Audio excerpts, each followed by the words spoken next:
What if I told you that in the heart of Africa, a city as grand and complex as any European capital existed in the medieval era? Picture a vast, intricate city-state, its stone structures sprawling across the landscape. This is the Great Zimbabwe, a testament to the skill and ingenuity of its people. Nestled in the southeastern hills of modern-day Zimbabwe, this magnificent city was more than just a collection of stone buildings. It was the vibrant capital of the Kingdom of Zimbabwe, a powerful state that flourished from the 11th to the 15th centuries CE. The Great Zimbabwe was a beacon of civilization, a hub of cultural and academic exchange that rivaled the greatest cities of the medieval world. As the heart of the kingdom, the Great Zimbabwe was a bustling center of trade and commerce. Here, merchants from far and wide gathered to exchange goods, bringing with them a wealth of knowledge and ideas. The city's strategic location made it a crucial link in the trade routes that stretched from the Swahili coast to India and China, allowing it to amass immense wealth and influence. But the Great Zimbabwe was more than a commercial hub. It was also a center of learning and culture, a place where the Islamic knowledge of the time was studied and disseminated. Scholars from across the continent and beyond flocked to its libraries, drawn by the city's reputation as a beacon of knowledge. The city's grandeur was reflected in its architecture, particularly the Great Enclosure. This massive structure, stretching over 300 meters long and rising 11 meters high, was a marvel of engineering.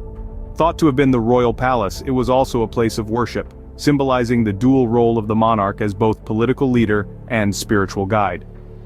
Indeed, the Great Zimbabwe was not just a city, but a beacon of civilization and culture that shone brightly in the medieval world. Its rise marked a golden age in the history of the Kingdom of Zimbabwe, a period of prosperity and intellectual growth that left a lasting legacy. Imagine a wall. Not just any wall, but an elliptical one over 300 meters long and 11 meters high. This is the Great Enclosure. Situated within the heart of Great Zimbabwe, this colossal structure is a marvel of ancient African architecture. Its construction involved the meticulous placement of thousands of stones, each carefully chosen and shaped, without the use of mortar. This technique, known as dry stone walling, showcases the remarkable skill and ingenuity of the Zimbabwe people. It's the largest pre-colonial structure south of the Sahara Desert, and indeed, a testament to the kingdom's architectural prowess. What was the purpose of such a magnificent structure? Theories abound. Some believe it was the royal palace, a place designed to awe and inspire. Others suggest it was a sacred space, a temple perhaps, where religious rites were performed. Regardless of its original function, the Great Enclosure undeniably served as a symbol of the kingdom's power and prestige. The sheer size and intricate design of the Great Enclosure would have required a significant labor force, a well-organized society, and a central authority capable of overseeing such a monumental project.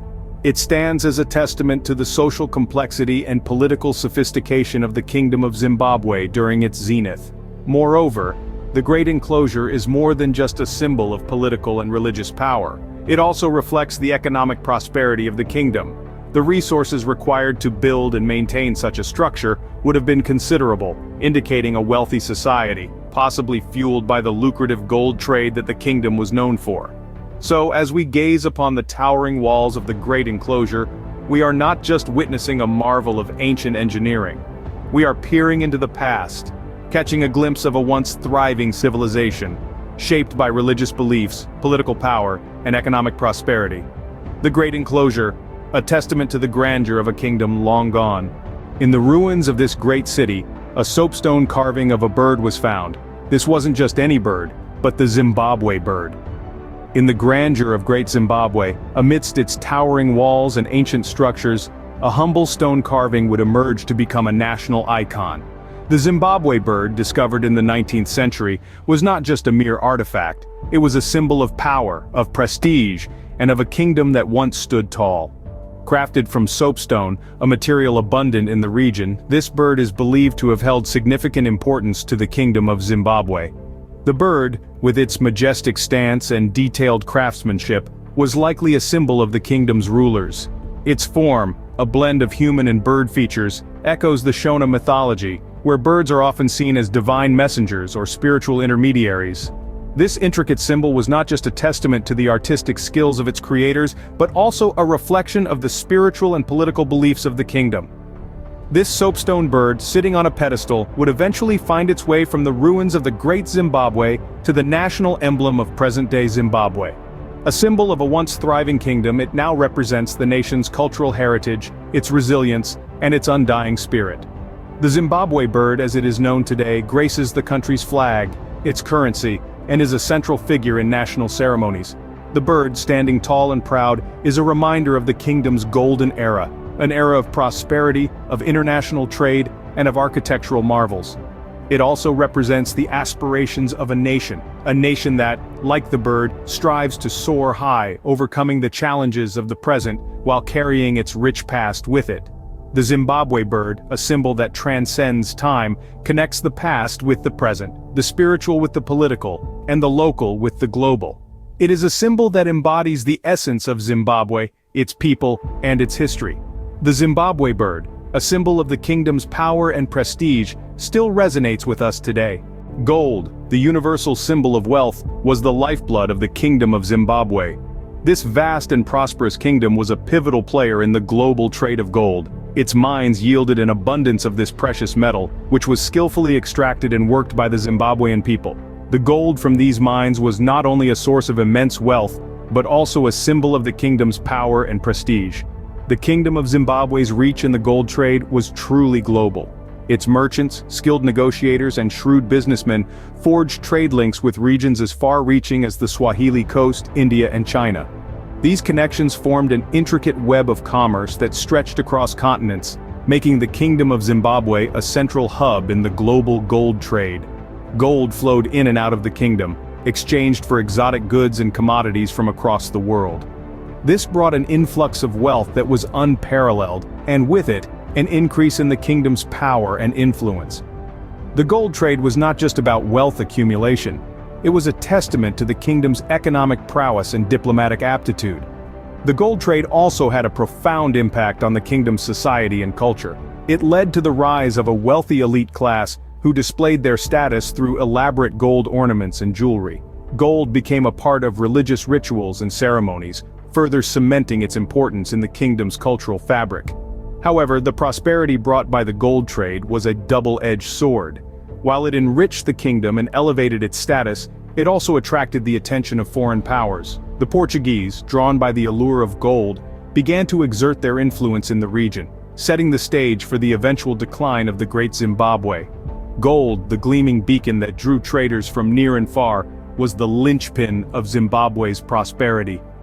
The story of gold in the Kingdom of Zimbabwe is a tale of wealth, power, and the rise and fall of a great civilization. It paints a vivid picture of a time when gold was more than just a commodity, it was the heartbeat of a nation. Every rise has a fall, and so it was with the Great Zimbabwe. As we delve into the twilight years of this mighty city-state, let's explore the factors that contributed to its decline and eventual abandonment. In the 15th century CE, the Great Zimbabwe began to suffer. The city's rapid expansion and the extravagant lifestyle of its rulers led to the overexploitation of natural resources. The surrounding land was stripped bare, and the city's once abundant gold mines began to run dry. This overexploitation sparked a crisis that the rulers of the Great Zimbabwe were ill-prepared to handle. Meanwhile, the Kingdom of Zimbabwe was plagued by internal political instability. The royal court was rife with intrigue and power struggles, with factions vying for control. This political infighting weakened the kingdom, leaving it vulnerable to external threats. And threats were on the horizon. The rise of the Portuguese Empire in the late 15th century CE brought new challenges. The Portuguese, eager to control the lucrative Indian Ocean trade, began to encroach on the Kingdom of Zimbabwe's territory. They established forts along the Swahili coast, disrupting the kingdom's trade routes and cutting off its access to markets. With its economy in tatters, its political structure crumbling, and its territory under threat, the Great Zimbabwe could no longer sustain itself.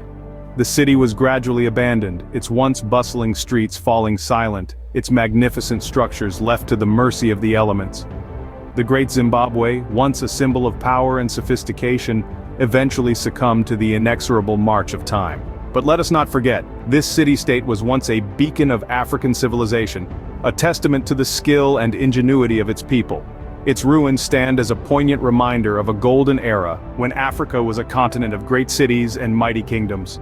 The legacy of the Great Zimbabwe lives on, a symbol of Africa's rich and diverse history, a testament to a civilization that once was, and a beacon of inspiration for what the continent can achieve once again.